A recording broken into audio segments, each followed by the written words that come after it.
Matilda. Mi dai un bacio? Che carina. ভীষণ কি করেছো?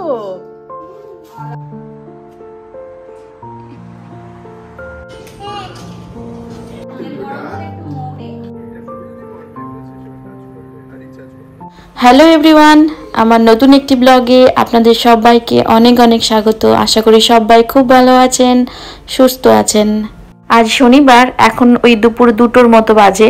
তো আজকের ব্লগটা আমি দুপুরবেলা থেকেই শুরু করছি। আর আজকের লাঞ্চটা একটু তাড়াতাড়ি করে ফেলেছি। আমাদের বন্ধুর বাড়িতে আজ ডিনারের নেমন্তন্ন রয়েছে। আর বন্ধুর বাড়ি যেতে বেশ অনেকটাই দূর। দাঁড়ান, ক্রিপকে একটু এই ফল দিয়ে আসি। কি ফ্রুট খেতে ভালো লাগে? Oh my god, really? Melon. Which melon? Musk? Musk melon. Yeah. এখন তো সামারে অনেক রকমের মেলন পাওয়া যাচ্ছে। আর এই গরমের সময় সব রকমের মেলন খেতে খুবই ভালো লাগে। এমনিতেই তো সিজন ফ্রুট, খাওয়াই ভালো। এখানে ফলগুলো এত মিষ্টি আর রসালো, খেতে খুবই ভালো লাগে। আর এখন খুবই গরম পড়েছে, তাই ক্রিপ প্রচুর বায়না করে এরকম লাল, নীল, হলুদ, সবুজ এরকম ক্যান্ডি আইসক্রিমের জন্য। তাই ভাবলাম এই ফলের জুসগুলোকেই আইসক্রিম শেপের পাত্রেতে রেখে ফ্রোজেন করে ওকে দিয়ে দেবো। চিনিও দেব না আর কোনো ক্রিমও দেব না, শুধু ওই ফলের জুসগুলোকে ফ্রোজেন করে নেব। অবশ্য ছোটবেলায় আমরা এই আইসক্রিমগুলোই বেশি খেতাম। ওই যে দেখতে লাল, নীল, হলুদ হয়, এই জন্যই এখানকার বাচ্চাগুলো দেখি বেশিরভাগ এইগুলোই খায়। তবে এখানে আইসক্রিম খুবই ভালো পাওয়া যায়। আমার বেশি ভালো লাগে কারণ এখানে মিষ্টির পরিমাণটা একটু কম। এবার আমি ফলের জুসগুলো দিয়েই বানিয়ে দিচ্ছি। পরের বারে ভেবে রেখেছি ওই ম্যাঙ্গো আর ওই চকোবারের মতো কিছু একটা বানিয়ে দেব। আমার ছেলে একদমই জল খেতে চায় না। এই ফলের জুসগুলোকে যদি আইসক্রিমের আকারেও খায় তাও অনেকটাই ভালো, তাই না? সেই জন্যই আরও ভেবেছি যে ফলের জুসগুলো দিয়েই আইসক্রিমগুলো প্রথমে ওকে খাওয়াই। যদিও বা এটা প্রচুর ঠান্ডা, তবু এই সামারে মাঝে মাঝে দেওয়াই যেতে পারে। স্কুলেও এখন প্রায় দিচ্ছে আইসক্রিম। আমি একবার বারণ করেছিলাম না দেওয়ার জন্য। ওনারা বলেন আইসক্রিম খাওয়ার সঙ্গে ঠান্ডা লাগার কোনো সম্পর্ক নেই। এখানে তো শীতকালেও প্রচণ্ড আইসক্রিম দোকানে ভিড় হয়ে থাকে। আমারে তো ছোট থেকে বড়রা সবাই একদম আইসক্রিম দোকানে লাইন দিয়ে থাকে। তখন আমি ক্রিপকে নিয়ে স্কুল থেকে বাড়ি ফিরি, তখন ওই আইসক্রিমের দোকানগুলোতে মা বাবারাও খায় আর ওই বাচ্চাগুলোকেও দেয়, আর ওখানে লাইন পড়ে যায় এই আইসক্রিম কেনার জন্য। সে যাই হোক, আপনাদের সঙ্গে বকবক করতে করতে আমার 3 ফ্লেভারের আইসক্রিম বানানো হয়ে গেছে। অরেঞ্জ, মাস্কমেলন আর ওয়াটারমেলন। আর এখন আরেকটা ফ্লেভারের বানাচ্ছি, যেটা লেবু শরবতের মতো হয়, যার মধ্যে আমি লেবু আর বিট লবণ আর পুদিনা পাতা দেব। মিষ্টির জন্য আমি মিছরি দিয়েছি, এটা একটু মিষ্টি, নোনতা আর টক লাগবে সেই জন্য। আর হ্যাঁ, একটা পুদিনা ফ্লেভারের হাজমোলাও দিয়েছি। আর ছোটবেলায় যখন আমরা এরকম আইসক্রিম নিজে বাড়িতে বানাতাম, তখন কিন্তু আমরা প্রচুর পরিমাণে চিনি ব্যবহার করতাম।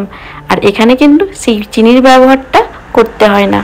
এখানে এর আগেও একবার এভাবে ফলের জুসকে ফ্রোজেন করে বিনা মিষ্টি দিয়েই খেয়েছি। খারাপ না, বেশ ভালোই লাগে খেতে। আর আমি ওই জুসগুলোর মধ্যে একটু ছোট ছোট করে কেটে ফলও দিয়েছিলাম। আর এই পুদিনা ফ্লেভারের আইসক্রিমটাতে আমি ছোট ছোট করে আঙুর কেটে দিয়েছি। সবুজের মধ্যে আরও রং বেরঙের করার জন্য কিছুটা ওয়াটারমেলন আর কিছুটা মাস্কমেলনও অ্যাড করেছি। যে আমার একদম রেডি হয়ে গেছে সিম্পল ক্যান্ডি আইসক্রিম।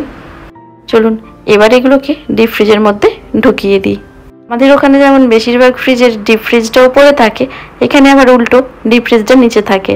আইসক্রিম খেতে যেহেতু সুব্রতও পছন্দ করে, তাই জন্য আমার ফ্রিজে প্রায় সময় আইসক্রিম কেনাও থাকে। আর এখন সামার বলেই আমি ক্রিপকে দিচ্ছি, আগে ভয়ে দিতামই না। এই একটা ছোট্ট কেক কিনেছি বন্ধুর বাড়িতে নিয়ে যাওয়ার জন্য, আজকে কিছু আর বানিয়ে উঠতে পারিনি। এই যে এখন 3:45 মতো বাজে, আমরা বেরিয়ে পড়েছি। আর এই যে আমি আজকে আমার বার্থডেতে পাওয়া ব্রেসলেটটা পরেছি। বাড়ি অনেক দূরে, যেতে অনেক টাইম লাগবে।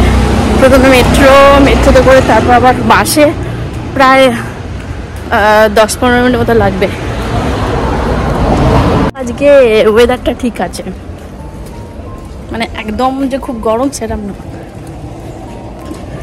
এই সময় এখানে গাছে গাছে প্রায় এই আঞ্জির বা ফিগ দেখতে পাওয়া যায়। দেখুন গাছটাতে পুরো ভরে গেছে। আর এগুলিকে বাংলাতে মনে হয় ডুমুর বলা হয়, তাই না?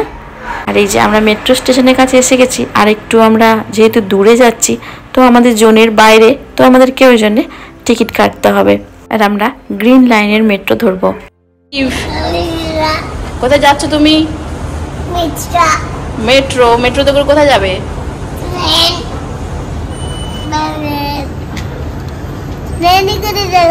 কোথায় যাবে?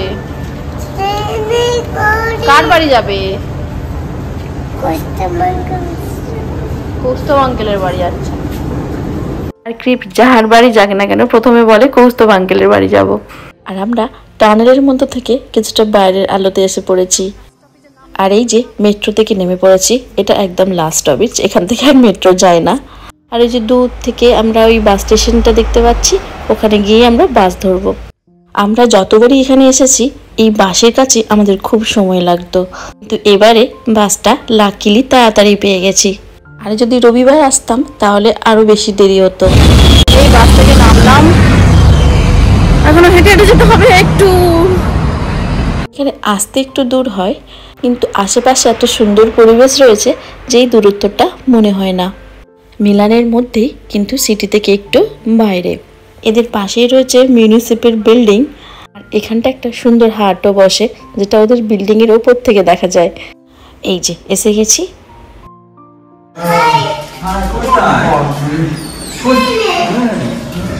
প্রচুর এক্সাইটেড আর খুশি হয়ে গেছে আসার পরে। আর ভেতরে ঢুকে দেখছি প্রচুর পরিমাণে খাওয়া দাওয়ার আয়োজন রয়েছে।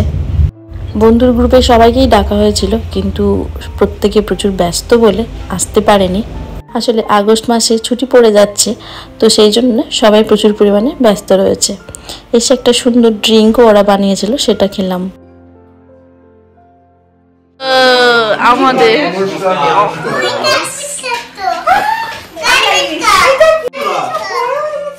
দেখি দেখি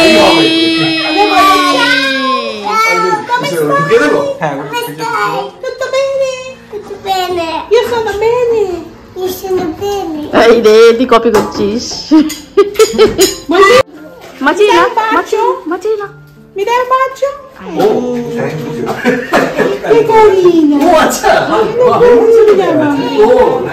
এখন আমাদের চলছে স্ন্যাক্স খাওয়া।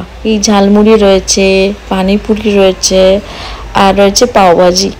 সঙ্গে আমাদের গল্প আড্ডা তো চলছেই।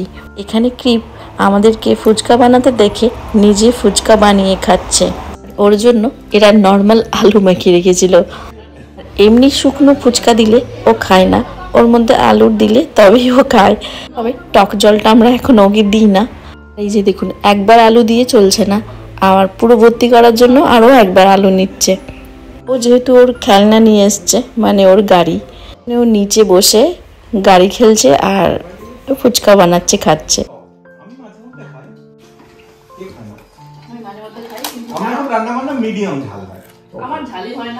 কি খাচ্ছ?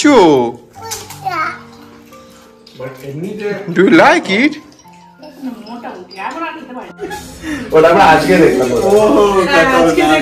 এই দেখো সবাই একটা টিভি সিরিজ নিয়ে কথাবার্তা চলছে।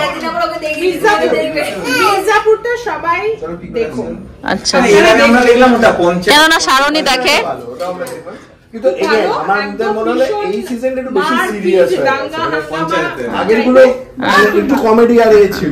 সবাই দেখে নিও। হ্যাঁ, এদের বাড়ির দেওয়ালে রয়েছে দেখুন একটা সুন্দর ঘড়ি। আর এদের বাড়িটা খুব সুন্দর, বিভিন্ন জায়গায় ব্যালকনি রয়েছে, তো যেখানে সেখানেই বসা যায়।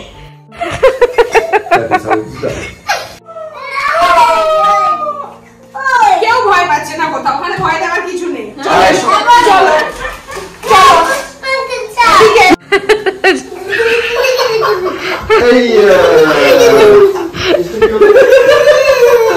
অনেকক্ষণ ধরে ক্রিবের সঙ্গে সবাই খুব খেলাধুলো করছিল। তারপর আমরা খেতে বসেছি এবার, কারণ আমাদের বাড়ি ফিরতে হবে। তো এখানে ছিল এঁচড় আর চিকেন থাই কারি আর দই রুই। তো আমরা এখন সবাই খেতে বসে গেছি, গল্প চলছে আর ক্রিবকেও খাওয়ানো চলছে। তো সুন্দর রান্না হয়েছে, খেয়ে দিয়ে তো আমাদের একদম নাজেহাল অবস্থা। তারপর আবার একটু একটু করে ওই ক্ষীরেও নিয়েছিলাম ডেজার্টে। বাড়ির নিচের তলাতেও একটি সুন্দর রেস্টুরেন্টও রয়েছে। আর এখন প্রায় 9টার মতো বাজে, তো আমরা বাড়ি ফেরার জন্য রেডি হয়ে গেছি। ওরা আমাদেরকে বাস স্ট্যান্ড পর্যন্ত ছাড়তে যাচ্ছে। এখানে দেখুন চার্চের মধ্যে লাইট জ্বালার জন্য উপরের অংশটা দেখা যাচ্ছে, খুব সুন্দর লাগছে। আবার যখন আসবো তখন আপনাদেরকে দেখাবো, এখানে খুব সুন্দর সুন্দর বড় বড় চার্চ রয়েছে। এখন দেখুন 9:15 মতো বাজে, সন্ধে হওয়ার নাম পর্যন্ত নেই। আমরা ওই বাসে করে এসে আবার মেট্রোর জন্য দাঁড়িয়ে রয়েছি। প্রথমটা আমরা একই লাইন মেট্রো ধরেই যাব, তারপর আমরা চেঞ্জ করব, আর কিছুটা দূরে গিয়ে ওরা চেঞ্জ করবে। তো চলুন আজকের ভিডিওটা আমি এখানেই শেষ করছি। দেখা হচ্ছে আবার পরবর্তী একটি নতুন ব্লগে। সবাই খুব ভালো থাকবেন, সুস্থ থাকবেন। আর যদি আমার ভিডিও ভালো লাগে তাহলে প্লিজ সাবস্ক্রাইব করবেন, লাইক, কমেন্ট এবং শেয়ার করতে ভুলবেন না। যদি ফেসবুক থেকে দেখে থাকেন তাহলে প্লিজ পেজটি ফলো করে দেবেন। ততক্ষণের জন্য টাটা।